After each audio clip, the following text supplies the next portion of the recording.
Hi, I'm Fred Corral, and today's clip is on the Knuckle-Curve ball. In this clip, I hope to show you with a three-step method how to develop the Knuckle-Curve ball. Knuckle-Curve ball can be one of the dirtiest breaking balls you can throw. And the reason being is that you can throw it with better velocity, meaning the ball will retain your hand speed because your hand is going to stay behind the baseball. Unlike the traditional curveball where your hand gets to the side of the baseball and you only hold it with your fingers, okay? The knuckle breaking ball is a pitch that you're going to stay behind. And as you stay behind, the ball is going to retain more hand speed, thus making it harder. And as a result of being harder, it's going to have later break, okay? With that being said, I'll go into the three steps. Now, in previous tapes or clips that I've had on different pitches, I've told you that the ball has parts. Currently, I'm holding the back of the ball. The ball that's facing you is the front of the ball. The part that's closest to my head is the inside. The part away from it is the outside. And then you've got the top and the bottom. On the knuckle breaking ball, the knuckle curve, you're going to hold the bottom front. Okay? Now, in holding the bottom front, okay, the bottom, front, bottom, and you know that's the front, the back of the ball is going to come out. Here is the first step. As you can see, this looks kind of like a snow cone. All right? Now, in holding this like such, the back of the ball, when I go forward, the back of the ball is going to come out. So here, you see, the back of the ball comes out and you get 12 to 6 rotations. I'll try to make it slower so that you can see how the ball comes out. So as I'm throwing this, I've got this snow cone. And in having the snow cone, the back of the ball comes out. Step 2 is going from the snow cone, in which this finger is going to come off the ball, and now I'm going to replace it with my middle finger. Now, as you can see it, I've got a snow cone with a straw. Now, the reason I've used this analogy is I've taught kids up as early as the age of 10, because wanting to know a breaking ball, I thought this would be the safest breaking ball to throw because it didn't have anything to do with turning the wrist or anything like that, but it also allowed the young man to work on fastball arm speed and staying behind the baseball, which was important. But as you can see, because of this is a 10-year-old tool, there's a lot of things that, and I'll take this quick 5 seconds to state. If my guys, the things that I'm teaching my guys, if I can't teach them to a 10-year-old, they're way too complicated for my guys. I want to keep things simple, smart. So with that, now step 2, we've got a snow cone with a straw. So when I throw this, I want to keep my finger off of the ball. So in doing so, the back of the ball comes out. The back of the ball comes out. Okay? As a result of the back of the ball coming out, you get 12 to 6. Now the third step, because this is the way that I threw my breaking ball, and it was also the way that Ryan Larson, a great pitcher that I had at Sacramento City College, he threw this same breaking ball. And he threw his fastball anywhere from 88 to 90 miles an hour, and he would come back and throw this breaking ball, and this breaking ball would be anywhere from 80 to 82 miles an hour. It was a power breaking ball. Now from here, step 3 is simply taking that straw and putting it behind the baseball.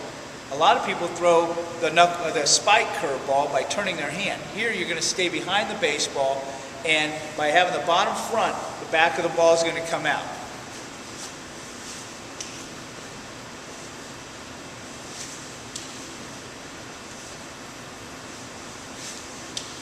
Okay? Now, from there, some might say, well, what do I do with this finger? Do I kick that finger out? Kick that finger out, making the ball rotate? You don't need to do that. You just need to keep the hand behind it, and it's going to be the force of your hand, the speed of your hand, that's going to cause that finger to extend out. Okay, so you won't really need to do that. Now, I might add, when you start throwing this pitch, because you're putting your finger up against the ball, this area is going to get a little sore. And it'll get sore maybe after 3-4 throws, and you're going to go, wow, that hurts my finger. Well, guess what? It's not going to fall off, but what you're going to do is you're going to develop how that finger needs to be there. That finger, because you never use it in that way, is going to give a little bit of pain, but that pain is going to subside, it's going to go away. Kind of like running barefooted on rocks. I used to do that as a kid in the summertime, and now when my young man does it, and I go out, and there's no chance of me doing that. It's because my young man's used to it, I am not. Okay, so you'll have a little bit of pain. Just deal with that and everything will be good. Now, staying here, okay, the next thing is if you shift it over from that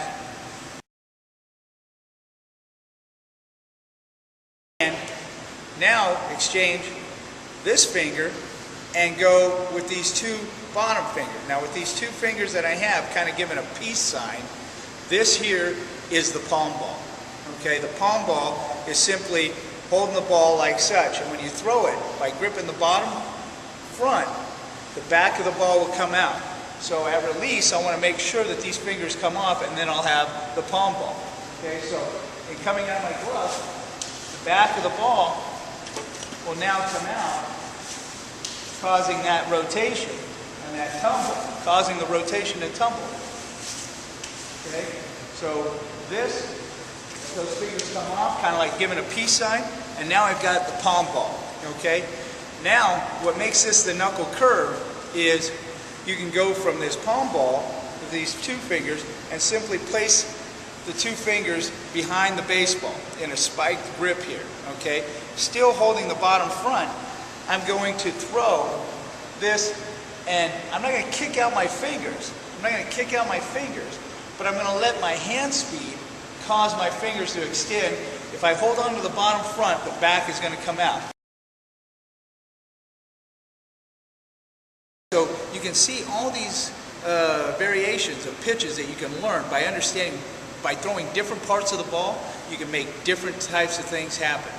Again, a quick review. Step 1, a snow cone. Okay, holding the bottom front. Step 2, switch with that finger. Now you got a snow cone with a straw. Step 3, put that finger behind the baseball and let the baseball work for you. Okay? Hopefully this will help you. I believe once you try it, you'll find that it's really an easy pitch. Now, like all things, it's going to take some time to acquire.